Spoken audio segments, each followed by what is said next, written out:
It is just incredible, these stories coming out there from this horrific shooting at Annunciation School. I'm going to go live now to CNN correspondent Whitney Wild in Minneapolis.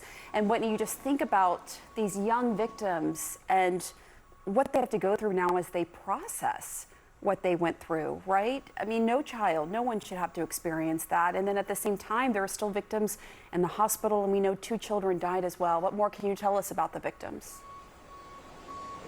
Pamela, these victims range in age. Some of them were parishioners in their 80s. Most of them were children. This is a preschool through 8th grade school. There were 14 children who were sent to the hospital. 6 were in critical condition. What we know now is that among the others, 4 have been released from the hospital. So that is just a glimmer of good news here. Pamela, according to the Minneapolis Police Chief Brian O'Hara, the injuries range from grazed wounds to more serious injuries. There was one witness who told CNN that he saw a girl who had been shot in the neck. He also rendered aid to a girl who had been grazed by a bullet in her head. That witness told CNN that his understanding was that the girl who had gotten the bullet grazed wound was out of surgery and that she was okay. Law enforcement has said that everybody who is in the hospital is expected to survive. This community is just reeling from the reality that 2 of their classmates, 2 students, 2 angels, as was described by the principal, will no longer be with them. There's a memorial that's growing outside the church, Pamela, and you've got kids, I've got kids too, and sorry, when you go to that memorial, it just wrecks you, Pam, because you see their classmates writing that they're going to miss them and that they're angels, and it's just an unfathomable moment that a child would have to think about what they would write to their dead classmate. It is impossible to wrap your mind around in this moment.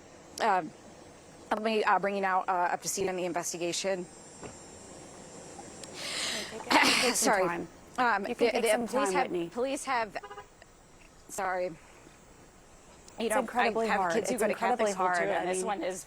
It's the loss of innocence and of these sweet school children who were just there, their first mass, praying, looking at the excitement of the school year, being with one another, and then now trying to process that they lost 2 of their classmates at school and others are in the hospital. It's something no child should have to experience and no parent should have to experience. Whitney, you drop your child off at school with the expectation you're going to pick them up at the end of the day safe. And there's no excuse for this. Right. Absolutely. And law enforcement right now is trying to work through why and how this happened to bring greater clarity, to make sure that we have as much information as we can to stop these crimes before they happen. Law enforcement has executed 4 search warrants. 3 were at residents that were connected to the shooter. At this point, according to law enforcement sources, they have not found any additional firearms, but they have recovered hundreds of pieces of evidence here. What we know is that the FBI is helping law enforcement work through some of these rambling musings. There were videos that were timed to post around the time of the shooting, and they appear to be connected to the shooter, and they really bring you inside the twisted mind of someone who would carry out an attack like this, Pamela, because the thoughts are all over the place. There's illogical writings.